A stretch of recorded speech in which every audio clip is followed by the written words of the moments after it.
Say cheese!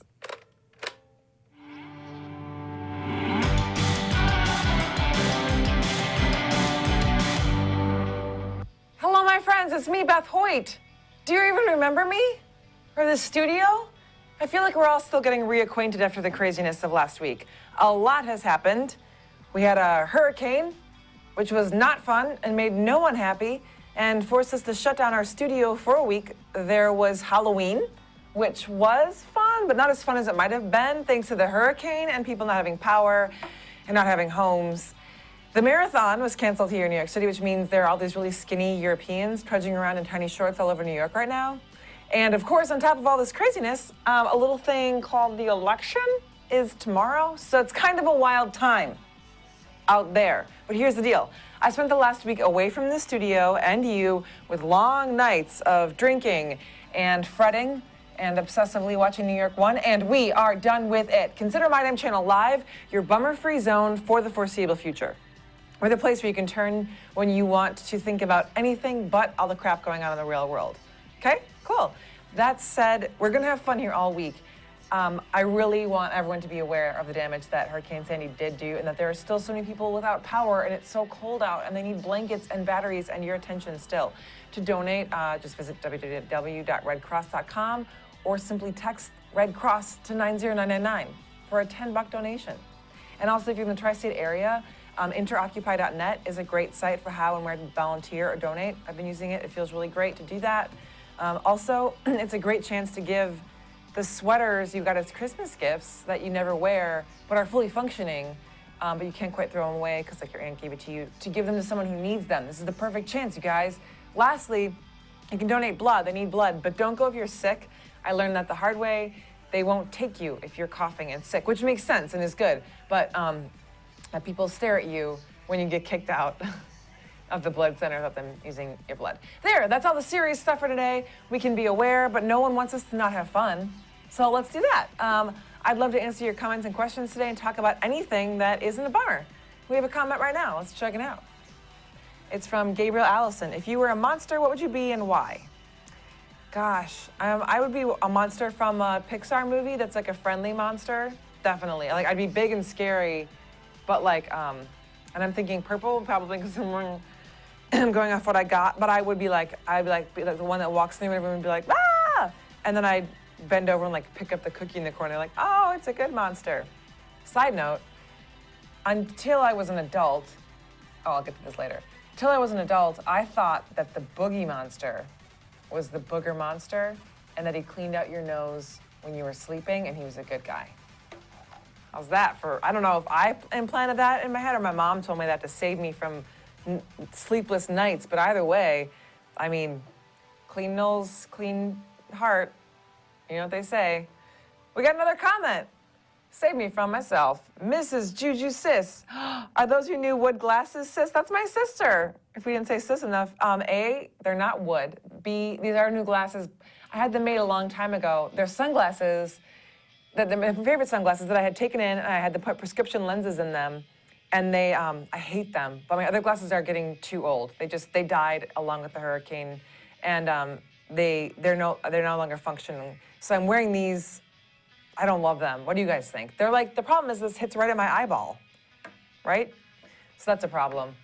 Let's go to this. My mom sent me a Halloween package. I didn't get to tell you guys this. And she put this in there to scare me. It's an octopus. You know how I feel about these things. I hate them. And you're supposed to apparently get 5 of them. So there's like 5 tentacles, which is just my nightmare. Thanks, Mom. She knows just how to scare me. I suppose it was festive because it was a Halloween package, so it scared me. Here's another comment. Derek Walsh. Question. What's going to happen now Grace is in LA? Well, she's going to always be in front of like a sunny window being like, I guess it's sunny outside again today. No, but things will continue.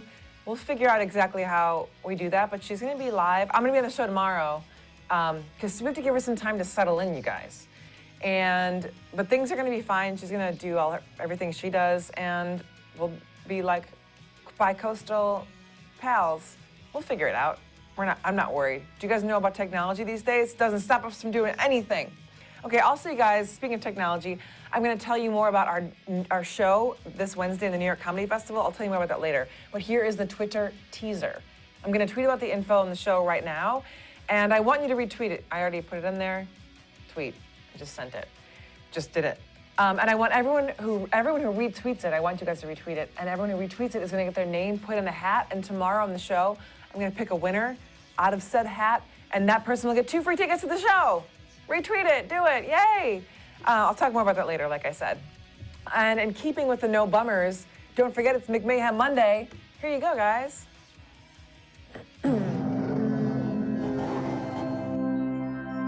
Fans of McMayhem, oh babies, we have a surprise for you. Get ready for some public pregnancy. McMayhem! McMayhem! You said no, nah, he ain't playing. Guess what I just found out? What? I'm gonna be a dad. Congratulations. Thank you very much. We watched The Notebook. I don't know. We watched The Notebook last week and drank a lot of Chardonnay. We should do like 2 out of 3. You want to do 2 out of 3? All right, let's shoot for it. Mazel tov. Wait a second. You're telling me that you're pregnant, but it might not be my kid? No, I know it's not your kid. Who the hell's kid is it? The fuck? Well, I can't smoke. She's But done. you can You're smoke. done with the cigarettes. I'm gonna get Well, some. you should smoke more, because now you're a dad. Need something to cope with the pain. Where are we gonna live? Where are we gonna live? My place. I'm not moving in with you. See you later. Secondhand smoke. Secondhand smoke. Nah, And is that important or not important? not important. Think she's hot enough for me to stay with? Charlotte's the most important thing. Okay. Oh, what does that mean? She should stop stripping. Just when you start showing, though. Yeah. And I want to have sex with you soon, but I don't want to hit that baby in the head with my D. No drinking. No drinking? drinking? Ever? We were gonna go get a quick bottle of Jack But Daniels. This can't be real. Yeah, but 99% is pretty real. You're pregnant-ish. I'm gonna be a father. Hey! Oh, it's a good sign! McMayhem! We're back in the bummer-free zone. Let's keep chatting. First of all, I want to tell you guys, I said earlier, redcross.com. It's redcross.org. Duh. Just a habit to say .com, you know. Anyway, what are you guys talking about? We have a Twitter question. It's from C from Covers. Did you see The Walking Dead last night? I did. Did you guys? I won't tell any spoilers. Nate is like freaking out right now that I almost just told him that what's his name died. Just kidding. He didn't. No, that I didn't. That was a joke. This is distracting me. Okay, yes, I watched it. I think it's getting really good. I was talking with Krista, who said that the second season wasn't good, and I said, you gotta hang in there, because the third season's like, there's like a bunch of plot lines going on all the time. It's really interesting. I liked it. And then I watched Homeland, and I had a full-on, really good night of TV. I enjoyed it. What about you guys? Do you watch those shows? What did you watch this weekend? We have another comment from YouTube, and that's from A Reason to Write Home. Can we have an update on Nate's beard? Yeah, we can give you a visual update. Let's check it out, Nate. I'll tell you what it feels like. Yeah, it feels like if you, for ladies, this feels like if you had maybe a week and a half without a razor in a campsite. That's what your legs would feel like. It feels very soft right now. Is it like past the itchy phase? No, it's still. He says it's still itchy. How long is that gonna last, you think? The whole month? No. Probably like a couple weeks. Probably like till the day before you shave. You'll be like, it finally feels smooth and nice, and that'll be November 30th. Cool. So that's where Nate's at. Can I see the hole in the bottom? Can you show them again? Yeah. I'm gonna make you show this every day. I'm sorry, Nate. There it is. Oh, it's so cute. Okay, now go back and do your job. It's great. I have a comment. Maybe that protects your, like, maybe that's like a thing. I don't know. Another comment from YouTube. This is from Matt Flinton. Beth, you ever got hungover? Well, it sounds like you are, Matt. This week, did I ever get hungover? I didn't, because it just didn't, the drinking just really stopped. Like, I've had a really bad cold and sickness all week, and then every day around 5, it's been like, you know, because we've been working, but mostly from home, and it just feels so weird, and like, you know, I've been volunteering and doing other stuff for the hurricane, but then at night, you're just like, New York feels weird right now, and nothing feels right except drinking at night. So I don't know if I've been hungover because I just like go right into that. And then once I stopped drinking, I discovered NyQuil. I'm not promoting this, you guys don't start, but I discovered NyQuil because I couldn't stop coughing at night. And I realized why, I mean, that really works. You take that and then you just you're out till the next day at 10 a.m. and it lingers too long. It's not safe. It doesn't feel right. Everything about it feels like you're killing yourself. But I had two interesting nights with that, let me tell you. That stuff is strong. Here's a Twitter question from Hecky Bepworth. Any tips on how not to fall over and die when accepting an award on stage? Gosh, I am probably the most likely candidate to do that. So I don't think I'm the best person to ask, but I would suggest not wearing those really, really tight skirts that go tight all the way to the bottom, because isn't that the worst when someone has to like walk across the stage in one of those dresses and you see the goal they have to get to is their microphone that's like a whole like football field away, and they wave and they come on, and then the audience, like the applause starts to die down, but they still have like so far to go because they only have this much like of a gait to walk. Don't wear those dresses unless you're just standing still to get pictures taken, and also practice wearing your heels. And use the tape that women use to tape their bosoms and their dresses, and put that tape on your heels. I did this at a wedding I went to recently, and you put that tape on your shoes and then you stick your heels on. It's a fun game too when you get home that night and you're drunk trying to take your shoes off. But let me tell you what, you can dance the night away and not lose your heels. Tips with Beth. Here's a comment. This is from Tyrell Fijiao. Can you do a spin? Heck yeah. Like, I don't have a lot of space here, but I did a fancy foot move, but then it went. It's pretty good. I'd do a better spin if I had more room, but ask me again when we're on the dance floor. I'll spin like you never saw. I don't promise that. I do not give you any guarantees. You probably have seen a spin kind of similar to the one I would do. Here's a comment from Lydia Sanchez. What's your favorite kind of cookies? This kind that I make? Oh my gosh, you guys, have you ever heard of Momofuku Bar, Milk Bar in New York City? Okay, it's this crazy, really amazing bakery. They also have like a noodle bar and all these really awesome restaurants. He's an amazing, famous chef.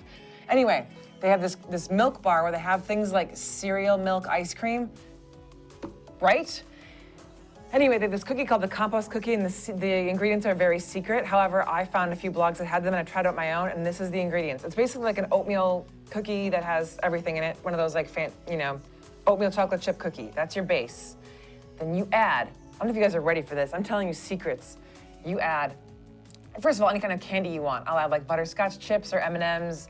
You could throw in something gummy. I don't know how that would turn out. Never mind on that. But any sort of chocolate candy you want. Then you add, this is this crazy part, potato chips, pretzels, and Fritos. You mash them up with the hammer. It's so much fun. And then once you have that mixed up, you put that in there, and then you add like a tiny bit of used coffee grinds, you guys, because it makes it like a little bit bitter. I can't explain it, but it's amazing. And then just like this big clumpiness of like everything that was ever in your cabinets. And it's considered a meal then. When you make cookies that include chips, then you can be like, oh, this is dinner, legitimately. So it's just a really great treat for your family and for your friends and for your tummy. Oh, favorite cookies. Okay, next comment is from Caitlin Kelly. How did all of the set decorations handle the storm and being left alone for so long? Did they miss you? Were they excited to see you when you came back? You gave a smiley face. I think they survived A-okay. They were completely, this studio was Halloweenied out when we came back. I don't think they were happy to see us. I think they were kind of like, this is what, if the decorations could talk, they would be like, there was supposed to be a party here, and apparently you guys didn't show up the whole week, so we've just been hanging out, trying to scare each other, but now we're no longer scared of each other, and it's just kind of, we're sick of each other. That's what it looked like, all these cobwebs and like crepe paper things that were just like sad. We were gonna leave it up for the show, but it just looked too sad. It looked like that's over and done. Halloween's gone and done. We're moving on. We've got an election tomorrow. Halloween's done for this year. What are you gonna be next year? Oh my gosh. That's what tomorrow's show is about. Next year's Halloween. Just kidding. But this is our show today, and I do have some things to tell you before we go our own ways. Are you singing Fleetwood Mac in your head right now? I am. Number one, I'll be here tomorrow talking with you. Be sure to show up and chat with me. We'll be voting on things. It'll be fun. And I'll tell you guys the winner of the tweet thing. 2, Dan St. Germain is my guest on Wednesday. It's gonna be a really fun show, but the party doesn't stop there because As I said before, 3, we are taking My Damn Channel live to the Ace Hotel in Manhattan this Wednesday night. Trish and I are hosting. We're going to be breaking records with the Record Setter guys. We're letting the audience break records. Shannon Coffey from Coffee Chat is performing, along with these amazing comedians, like my favorites in the city, Kate Berland. I love her so much. Stuckey and Murray, Jermaine Fowler, Todd Barry, and our house band is Dave Hill and Malta Schreifels from Quicksand. Holy shit. You guys can buy tickets here at tinyurl./MDC Lace. It's MDC Live at the Ace. MDCL Ace. Do so before it sells out. I want to meet you there, you guys. Please come have a drink with me after. Check out that tweet I sent and retweet that at the Beth Hoyt. Lastly, don't forget to check out redcross.org or interoccupy.net or just text Red Cross to 90999. $10. Do it, because you're my favorite.